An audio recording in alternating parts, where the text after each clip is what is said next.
ሰላም እንዴት ናችሁ? የኛ እይታ ፕሮግራም ተከታታዮች፣ በዚህ ሳምንት የኢትዮጵያ መንግስት ለሻዕቢያ የሰጠው ማስጠንቀቂያና በኢትዮጵያም በኩል ያለው ይዘቱ ምንድነው የሚለው ጉዳይ ላይ እንወያያለን።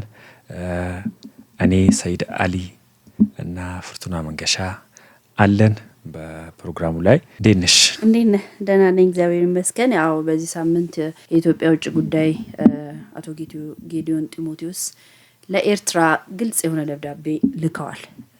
ደብዳቤው ምንድነው የሚለው? ኤርትራ ከያዘችው ከኢትዮጵያ ግዛት እንድትወጣ እና በሰላማዊ መንገድ ለድርድር እንድንቀርብ የሚሉ መልእክቶች ናቸው የተላኩት። ኤርትራም ምላሽ ሰጥታለች። በዛ ላይ ያለውን ነገር እስኪ እንዳስሳለን። እጄ የለበትም አይመለከተኝም ብላለች። ይሄ አሳፋሪ ጉዳይ ነው። ይሄ ነገር በጣም ግልጽ ነው። ኢትዮጵያ የሰጠችው ማስጠንቀቂያ ምንም የተደበቀ አይደለም። ለኢትዮጵያ መንግስት ብቻ የታየ ከሌላ ድርጅቶችና ግለሰቦች የተደበቀ አልነበረም። በግልጽ ከቀድሞ ህወሓት ጋር ጽምዶ ፈጥራ ነበር። ይሄ ግልጽ ነው። የኢትዮጵያ መንግስት ደግሞ በተጨባጭ ለታጣቂዎች ሲደርስ የነበረ መሳሪያዎችን ሲይዝ ነበረ፣ ሲያሳይም ነበረ። እንዲሁም ደግሞ የአሜሪካ መንግስትና የተባበሩት መንግስታት ድርጅት የኤርትራ ሰራዊት ከኢትዮጵያ ግዛት ከትግራይ ክልል ለቆ ሙሉ በሙሉ እንዲወጣ ሲጠይቅ ቆይቷል። ይህ በጣም ግልጽ ነበረ። ግን በቅርቡ ብዙ ማስጠንቀቂያዎችን ሰጥታለች። ይሄ የመጨረሻ ማስጠንቀቂያ ይመስላል እና ለሰላም ቅድሚያ ስለሰጠች ነው እንጂ ኢትዮጵያ ለጦርነት በቂ ምክንያት ነበራት። እውነት ነው። ኢትዮጵያ ከዚህ በፊትም ለተመድ ደብዳቤ ልካለች። ይሄ የመጀመሪያው አይደለም። አሁን ቀጥታ ለኤርትራ ነው የላከችው። ከዚህ በፊት ለተባበሩት መንግስታት ከአንዴም ሁለት ጊዜ መላኳ ይታወሳል። የኤርትራ ከግዛታችን እንድትወጣ ሉዓላዊነታችን እንዲከበር፣ በተጨማሪ ደግሞ በውስጥ ጉዳያችን ገብታ ታጣቂዎችን እያገዘች ነው። ጽምዶ መስርታ እነሱንም እያገዘች ነው። በግልጽ የሚታይ ነው። ፋኖን ኦላንና ህዋቶችን እያገዙ ኢትዮጵያ ሰላም እንዳትሆን፣ ኢትዮጵያ መስቀልቅሏ እንዲወጣ፣ ሁሌ በችግር ውስጥ እንድትኖር የራሳቸውን ትልቅ ሚና እየተጫወተች ነው ሻዕቢያ ደግሞ እዚህ ላይ ሁል ጊዜ እንደተለመደው ቀና መልስ አትመልስም። ለሰላምም ዝግጁ አይደለችም። ይልቁንስ ምንድነው የሚሉት? የተላከው ደብዳቤ በበጎ ተቀብሎ ከመነጋገርና ከችግሮችን ከመፍታት ይልቅ ዛሬም ኢትዮጵያ እኔ ለመውጋት ነው እንደ ምክንያት ያቀረበችው ይሄንን ደብዳቤ የሚል ምላሽ ነው የሰጠችው። እውነታው ግን ሲታይ እውነት ኢትዮጵያ ሰላም አትፈልግም ወይ ነው? ኢትዮጵያ ሰላም አትፈልግም ወይ ብለን ካልን ማሳያዎቹ ምንድነው ነው? ኢትዮጵያ በጣም ሰላም ትፈልጋለች። ትልቅ ሀገር ናት። በጣም ትልቅ ሀገር ናት። ከኤርትራ ጋር ስታመዛዝን ምንም የማይገናኝ አቅም ነው ያለን። አቅም እንዳላት ሄጄ ልጨፍልቅ አላለችም፣ ልዳፈርም አላለችም፣ ሉዓላዊነትንም ልጣስ አላለችም። ኢትዮጵያ ያለችው አንድና አንድ ምንድነው? በሰላማዊ መንገድ ችግራችንን እንፍታ ነው እንጂ ሰላም ባትፈልግ ኖሮ ትልቅ ምክንያት ነው። ከሉዓላዊነትም በላይ ምንም ነገር የለም።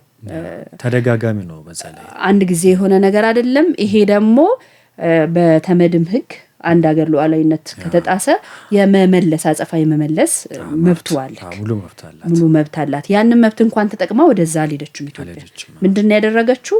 በትዕግስትና በዲፕሎማሲ መንገድ ችግሮች እንዲፈቱና የሰላም ጥሪ ነው ያደረገችው። ዛሬ ግን ምንድነው እያሉ ያሉት? የባህር በርን ለማግኘት እንደ ምክንያት ጦርነት ለመክፈት የሚል ምላሽ ነው እየመለሱ ያሉት። ኢትዮጵያ የባህር በር እውነት ነው ያስፈልጋታል፣ ምንም ጥያቄ የለውም። ግን ኢትዮጵያ በጦርነት አንድም ቀን የኢትዮጵያ መንግስት በጦርነት እኔ የባህር በር አገኛለሁ የሚል ሀሳብ አቅርቦ አያውቅም። ሁሉ ጊዜ ምንድነው የኢትዮጵያ መንግስት የሚለው? በሰላማዊ መንገድ ሰጥቶ በመቀበል የጋራ ጥቅምን በማስመልከት ነው ሁሌ ጥያቄዎችን የሚያቀርበው። በቅርብ ቀን እንኳን ጠቅላይ ሚኒስትሩ በፓርላማ ላይ ያቀረቡት የተናገሩት ንግግር አለ። ምንድነው ያሉት? ትልቁ በዓለም ላይ የህዳሴ ግድብ አለን፣ ከአፍሪካ አንደኛ የአየር መንገድ አለን፣ እሱን ሼር ማለክ ወይም መሬት በመቀያየር ያ ማለት የጋራ ጥቅም ነው። በዛ ላይ በተጨማሪም ደግሞ ወዳጆቻችን እናደራድራችሁ ብለውናል። እኛ በድርድር ተስፋ አንቆርጥም፣ ለሰላም ቅድሚያ እንሰጣለን፣ አብሮ ለመልማት ቅድሚያ እንሰጣለን ስሉ ነበረ። ስለዚህ አሁን ኢትዮጵያ ለጦርነት ምክንያት ብትፈልግ በቂ ምክንያቶች ነበረ። ምን አስፈርታት ነው እስከዛሬ ጦርነት ያልከፈተችው? የታወቀ እኮ ነው። ግን አሁን ያለው መንግስት የጦርነትን አስከፊነት በጣም የሚረዳ መንግስት ነው። ስለዚህ ምክንያቶቹን እያፈላለገ አይደለም፣ ግን እነሱ በጣም እየወተወቱት እነ ዘመኔ ካሴ በሀገራቸው በሀገራቸው ፓስፖርት ይሄዳል፣ ቪዛ ይሰጡታል፣ ወደ ፈለገበት ይንቀሳቀሳል። ይህ በቂ ማስረጃ ነበር፣ ምንም ፌክ ያልሆነ ማለት ነው። ጃልመሮ እዛ ነበር፣ አሁንም ከነሱ ጋር ይሰራል። ህዋቶች ደግሞ በጣም የኢትዮጵያን ጥቅም ወደ ጎን ትቶ ኢትዮጵያን የሚያምስ አካል ከሆነ ኢሳያስ ለመቀበል እጁን ዘርግቶ ነው ሁሉ ጊዜም ቢሆን። ከዛሬ እኮ አይደለም ከትላንትም ጀምሮ ይሄ ሂደቱ ነው የአቶ ኢሳያስ አፈወርቂ። ይሄ ነገር እኮ ማለት በጣም እንደ ኢትዮጵያዊ የሚያሳዝን የሚነካ ነገር ነው። እንደውም የኢትዮጵያ መንግስት በጣም ልበሰፊ ነው። ይሄ ነገር እኮ በአገሩ ብቻ አይደለም ሌላም ሀገር እንዳናገኝ ሶማሌ ላይ ራሱ እንዳናገኝ ነበር እንቅፋት ሲሆን ነበር። የኢትዮጵያ መንግስት ይሄን ሁሉ ነው የቻለው ቅድሚያ ለሰላምና ለሰላም ብቻ እድሉ በሩ ክፍት ስለሆነ ዛሬም ይሄንን ያስቀመጠው ጦርነት ስለፈለገ ነው ብለው ማስቀመጥ ምንም የማይገናኝ ነገር ነው። ኢትዮጵያ ከሉዓላዊነቷን ማስጠበቅ ትፈልጋለች። የውስጥ ታጣቂዎችን በትጥቅና በስንቅ በመናም ማገዙን አቁ ከዛ ያለፈ ደግሞ የጋራ በተጠቃሚነት እኛ የምንፈልገው ፍላጎት አለ፣ በጋራ እንስራ ነው። የኢትዮጵያ ግልጽ ደብዳቤ ግልጽ ነው። በጣም ለሰላም ቅድሚያ ሰጥታለች፣ ለልማት ቅድሚያ ሰጥታለች። ችግሮቹን ግን ዘርዝራለች። ህግ ጥሰቶች አሉ፣ የሉዓላዊነት ጥሰት አለ። አንዳንዶቹ የሻዕቢያ ተላላኪዎች እንደሚሉት በመረጃ በማስረጃ ይላሉ። የምን መረጃ? ዩናይትድ ኔሽንስ ሲወተውት አልነበር እንዴ? አሜሪካ ስንት ያስጠንቅቃለች ለዘላቂ ሰላም ብላ ማለት ነው።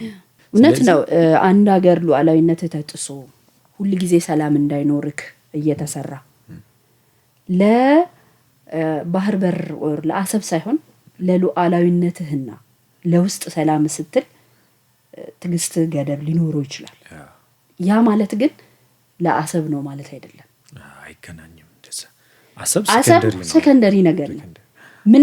ምንም ይሄ ህልውናችንም ቢሆን ቢያስፈልገንም ይሄ ሁሉ ሚሊዮን ህዝብ ተዘግቶበት መኖር እስከመቼ የሚለው ጥያቄ የማይሆን ጉዳይም ቢሆን ግን ከዛ ቀድሞ ያለው ጥያቄ ምንድነው?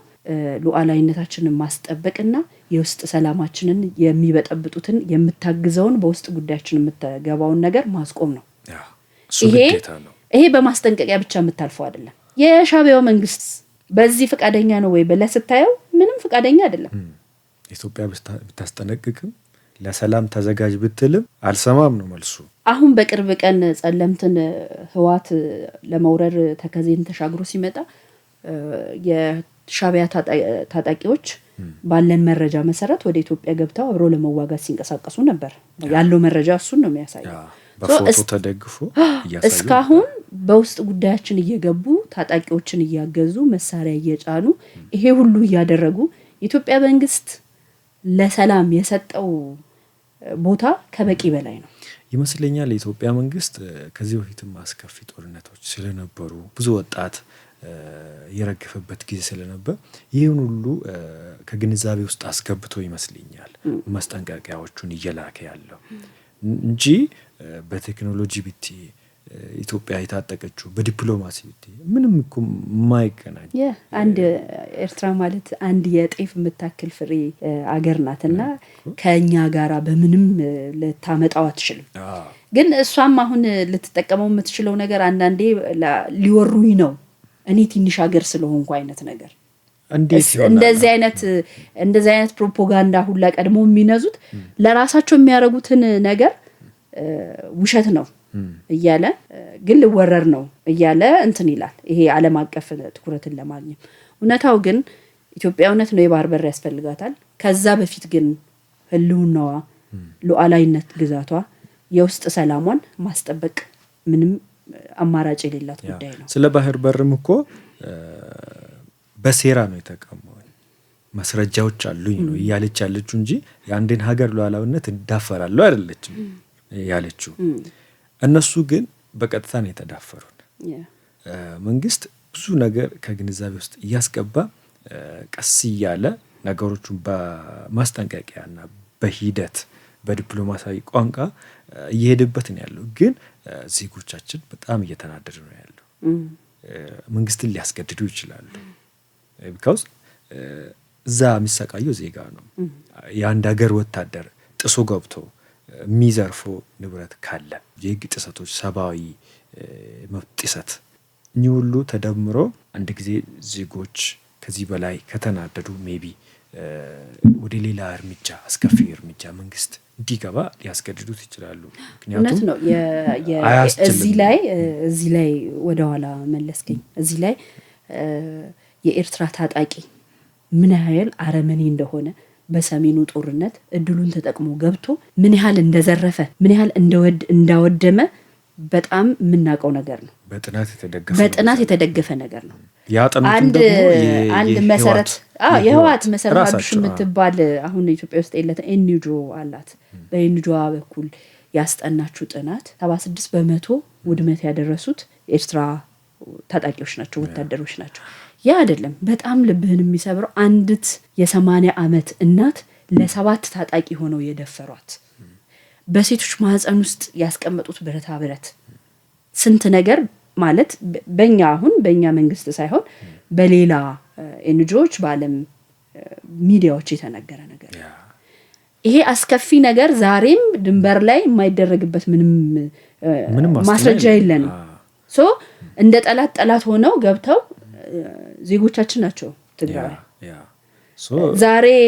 ዛሬ ጽምዶ መሰረትን ብለው ለራሳቸው ጥቅም ህወሓት ህዝቡን ረግጦ ከዛ ጋር አብሮ ቢሆንም እንደ ዜጋ ግን እዛ ድንበር ላይ ያሉት በኤርትራ ጦር ስር ያሉት ህዝቦች በምን አይነት ስቃይ ውስጥ እንዳሉ የትላንትናው ነገር በጣም ትልቅ ማስረጃ ነው።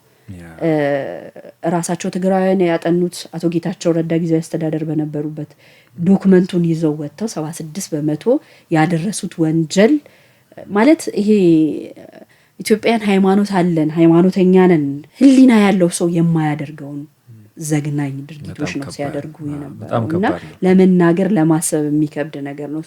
ዛሬም እነኚህ ታጣቂዎች በኢትዮጵያ ውስጥ ሆነው ኢትዮጵያ ሉዓላዊነቷ ተደፍሮ በውስጥ ጉዳያችን ለማመስ በዚህ ልክ እየተንቀሳቀሱ ለባህር በር ሳይሆን ኢትዮጵያ ግዳጅም ሆኖባት ልትመክት የምትችልበት ሁኔታ ምንም የማይፈጠር ነገር የለም። ስለዚህ ለባህር በር ሳይሆን ኢትዮጵያ መመከትም መዋጋትም ካለባት ለሉዓላዊነቷ ነው ብለን ነው የምናስበው። እኛም ፕላንም የላትም ለባህር በር ፕላንም የላትም። የባህር በርማ ፕላኗ ሰጥቶ በመቀበል የጋራ ጥቅም እንጂ ምን አቆያት እስከዛሬ ድረስ አቅምማ አላት። አሁን በትግራይ በኩል ገብቶ የሚያደርጉትን ነገር አናውቅም። የበፊቱን ነገር አስከፊውን ሰብአዊ መብት ጥሰቶችን እየደገመች ልትሆን ትችላለች። ይሄ ያሳስበናል። ስለዚህ የኢትዮጵያ መንግስት በዜጎቹ ድምጽ ሊገደድ ይችላል። ስለዚህ ሻዕቢያ በጊዜ ቀልቡን ቢገዛ ነው የሚሻለው። ለሱ የሚሰሩ ተላላኪዎች አይተናቸዋል። በብዙ ምንም መረጃ እነሱ ይመስለኛል አይደለም። እነሱ አሁን ያየነው ነገር ልክ የኢትዮጵያ መንግስት ለኤርትራ ኦፊሻል ደብዳቤውን ሲጽፍ አሉ አሁን ነጃዋር መሐመድ ምናምን የተነሱ ሰዎች አሉ። የሚያስቀው የሀገር ሉዓላዊነት አይደለም የሚያሳስባቸው። ጠቅላይ ሚኒስትሩን እስከ ጠላህለት ድረስ የሀገር ሉዓላዊነት አያሳስባቸውም። እነሱ ግን ሀገርና መሪ የሆነ ግለሰብ የተለያዩ ናቸው፣ አይገናኝም። መሪ በሆነ ሰዓት ሊመራ ይችላል፣ ሊሄድ ይችላል። አገር ግን አገር ናት፣ ህዝብ ደግሞ ህዝብ ነው። በዛ ደረጃ ላለማየት ሳይሆን ያው ባንዳ ነው እነሱን ሳይሆን እኛ ዛሬ ልናይም ልንተነትን ማለት ባለን እይት ምልከታ ልናጋራ የሚመጣ ነው ምንድነው እሱ የኢትዮጵያ መንግስት ከሉዓላዊነት ከህዝብ በላይ ከሰላም በላይ ምንም ነገር የለው በዚህ እስከ ዛሬ በልበሰፊነት ጠብቋል እንደተባለው ለባህር በር ሳይሆን ቢዋጋ እንኳን የሚዋጋው ለዚህ ነው ይሄ ያስገድደዋል ምንም ጥያቄ ነገሩን ተጨባጭ የሚያደርገው በሰላማዊ መንገድ ከመጣ ግን ቀጥሎ የጋራ ተጠቃሚነትን አብረን እናድርግ አብረን እንደጋ አብረን እንስራ የሚልም ጥያቄ አለን ነው ያ ተጨባጭ የሚያደርገው እኮ ነገሩንም ምርጫ ቦርድ የሰረዘውን የቀድሞውን ህይወት ጽምዶ ፈጥሮ አንድ ላይ እኮ እየሰሩ ነው በጣም ግልጽ ነው ይሄ የፖለቲካዊ ራሱ በጣም ሊያስከስስ ከሻቢያ ጋር ያለንን ግንኙነት እንድናቋርጥና እርምጃ እንድንወስድ የሚያደርገን ትልቅ ጉዳይ ነው ይሄ በራሱ ማለት ነው በዚህ ላይ በተጨማሪ ነው አሁን ሉዓላዊነታችንን የጣሱት መሬታችንን የያዙት ህዝባችንን እያሰቃዩ ያሉት ይሄ በጣም ከባድ ወንጀል ነው የትኛውም የዓለም አቀፋዊ ድርጅት አይቋቋመንም መብታችን ነው ሉዓላዊነታችንን የማስከበር ግዴታ አለብን ስለዚህ ማንም ሊገዳደረን አይችልም ስለዚህ ሻቢያ ቆይቷል ሉዓላዊነታችንን መጣስ ከጀመረ ግን ለሰላም ቅድሚያ ስለሰጠን ነው የኢትዮጵያ መንግስትም ለሰላም ቅድሚያ ስለሰጠን ነው ግን አሁን ዜጎቹ እየተሰቃዩ ማየት አይችልም በፊት ሰራዊቱ ስላልገባ ነው በአንድ በኩል ፖለቲካዊ እንትኖቹን ብቻ እየመከተ የቆየው አሁን ግን ተደራጅቶ ከቀድሞ ህወሓት ታጣቂዎች ጋር ሆነው አልፎ አልፎ ደግሞ የነሱን ዩኒፎርም ተጠቅሞ በአደባባይም ደግሞ የራሳቸውን ዩኒፎርም ይዞ እየሄዱበት በትግራይ በኩል አሁን ከነሱ ጋር ጽምዶ ፈጥሮ እነሱ የሚንቀሳቀሱት ብዙዎቹ በወንጀል የሚፈለጉ በትልቅ ማዕድናትን በማሳለልና በኮንትሮባንድ ከሀገር ከሚያስወጡ ጄኔራሎች እና የፖለቲካ ሰዎች ጋር ነው ጽምዶ የፈጠረ ስለዚህ ከትክክለኛ ሰው ጋር አይደለም የነበረ ከዚህም በኋላ አንድን ግለሰብ እኮ በወንጀል የምትፈልግ ከሆነ አንድ ነገር ከሱ ጋር የሚሰራ ከሆነ ቀጥታ ጦርነት የምትከፍጭ እሱ ላይ ነው አገሩ ላይ ነው ስለዚህ ምክንያቱም ሄዶ የሚደበቅበት ስለሆነ ማለት ነው ኢትዮጵያ እውነታውን ነው ለሰላም ነው አሁንም ጥሪ እያቀረበች ያለችው ግን ትግስቷ በዚህ የሚማጣጥ ይመስለኛል እውነት ነው ማለት ልክ አለው የሚባል ትግስትም ልክ አለው የሚባለው ነገር ከበቂ በላይ እንደው ልክ የሌለው ትግስት ነው እንደውም ያሳየው መንግስት ብዬ ነው ማምነው ነኝ ምክንያቱም በብዙ መልኩ ኤርትራ ኢትዮጵያ ውስጥ እጇን ከታ ያላማሰለችው ቦታ የለም ያንን ስታደርግ በራሷ አገር ላይ ብቻ አይደለም ኢትዮጵያ ላይ ብቻ አይደለም ጎረቤት አገር ሶማሊያ ድንበር ሶማሌላንድ ሶማሊያ ትልቋ ድረስ ሄዳ ነው ብዙ ነገር ስታደርግ የነበረው ከግብጽ ጋር ተያይዞ ማለት ነው ሶ ይሄ እስከመቼ ነው ትግስትም ልክ አለው በሚለው እናየዋለን ግን እኛ የምንዋጋው የባህር በርን እሱ ሰከንድ ነው ካስፈለገ በኋላ እንሄድበታለን ለባህር በር የኢትዮጵያ መንግስት ይዋጋል ብዬ አላስብም ሁሉ ጊዜ እዋጋለሁም ብሎ ያውቅ በሆነ መንገድ ግን እንደሚያሳካው እርግጠኛ ነኝ ያ መንገድ ሰላማዊና በጋራ ተጠቃሚ ነው ከዛ በፊት ያለው ግን አሳሳቢ ጉዳይ ሉዓላዊነት መዳፈርና የውስጥ ሰላምን ማሳጣት ነው ኢትዮጵያ ከዚህ ትግስት በላይ ትሄዳለች ብዬ አላምንም ምክንያቱም ይሄ ነው ኤርትራ እንግዲህ ከዚህ የምትቆጠብበት ምክንያት ከሌለ ያው እንግዲህ መከላከያ የሚዘጋጀው የሚሰለጥነው የሀገሪቷን ሉዓላዊነት ለመጠበቅ ሌላ ጉዳይ የለው እውነት ነው ሌላ ጉዳይ ዋና ጉዳይ ይሄ ነው ሌላ ተጨማሪ ነው ስለዚህ መከላከያ ሜቢ በሻቢያ መልስ ምክንያት እርምጃ ቢወስድ አይደንቀንም ማለት ነው እንደግፎ ነው ምክንያቱም ሻቢያ ለሰላም ዝግጁ ማይሆን ከሆነ ማይደራደር ከሆነ የድርድር ጉዳዮች ስንል በሉዓላዊነታችን ሳይሆን የምንደራደረው አስፈላጊ ነገሮች ካሉ በባህር በርም ስጋት ገብቶት ከሆነ ኢትዮጵያ የምትፈልገው በዚህ ነው አይደለም በጦርነት አላሰበችም ብለን መደራደር እንችላለን ደካማ ሀገር አይደለንም በዚህ ልክ ተጥሰንም መኖርም ግዴታችን አይደለም ገደብ ይኖረዋል የዛሬ ፕሮግራማችን እንግዲህ ይመስላል እናንተም ሀሳብ አስተያየታችሁን ስጡን። ኢትዮጵያ ለሰላም ሁሌ ቅድሚያ ትሰጣለች። ሉዓላዊነቷን የመጠበቅና ሰላሟን የመጠበቅም እንደዛው ግዴታ አለባት እንደ ሀገር። ይሄን ነው የኛ ሀሳብ አስተያየት። እናንተም በሀሳብ መስጫ ላይ ሀሳባችሁን አስፍሩልን። እናመሰግናለን።